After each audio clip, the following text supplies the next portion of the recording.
Tento prostorný byt se zahradou je to, co hledáte, pokud chcete bydlet v rezidenční čtvrti nedaleko centra Tábora.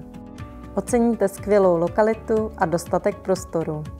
Dispozičně jde o 4+ KK se 2 koupelnami a samostatnou toaletou u velké dílny. Pro ty, kteří nebudou chtít chodit do schodů, tady máme v přízemí ložnici se šatnou. Naopak v prvním patře nalezneme 2 pokoje s přímým vstupem na zahradu.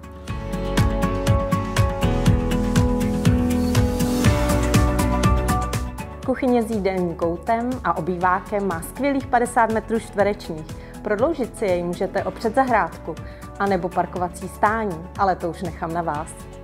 Kromě toho, že jste na náměstí Tábora docházkou za 10 minut, tak v okolí naleznete školy a školky, dětská hřiště, sportoviště, jako je například plavecký a zimní stadion. Nakoupit si pěšky dojdete do Lidlu nebo do Billy.